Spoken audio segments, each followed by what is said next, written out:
ம். சரி. ஒரு நிமிஷம். நான் ஒண்ணு கேட்கலாமா? கேட்டா தப்பா நினைக்க மாட்டீங்கல்ல? கேளுங்க. என்னங்க உங்க வயசு பொண்ணுங்கலாம் எவ்வளோ நல்ல வேலையில இருக்காங்க. ஆனா நீங்க ஏன் அந்த நைட் நேரத்துல வண்டி ஓட்டி கஷ்டப்படுறீங்க? இதெல்லாம் ஒரு கஷ்டமாம்மா? என்னோட பையனுக்காக நீ எதுவும்னாலும் பண்ணுவேன். அதெல்லாம் ஓகேங்க. ஆனா சேஃப்டி முக்கியம்ல.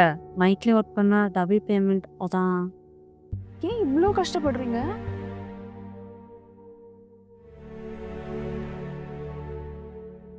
அம்மா, வரும்போது கீழே ஒரு சைக்கிள் பார்த்தேன்.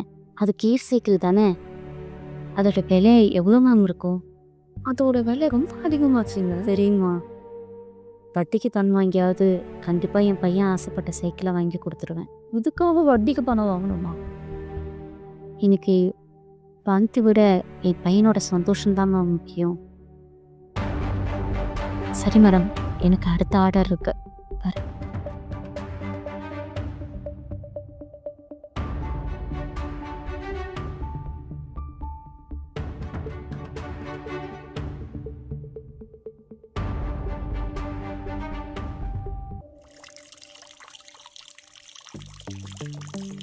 அம்மா அந்த ராத்திரி நேரத்துல எவ்வளோ கஷ்டப்பட்டு வேலை செய்றாங்க.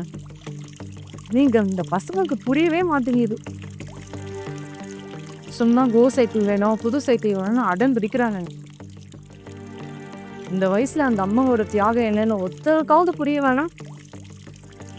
இந்த காலத்து பசங்களுக்கு அம்மா அப்பாவோட கஷ்டம் என்னன்னு புரியவே மாட்டேங்குது.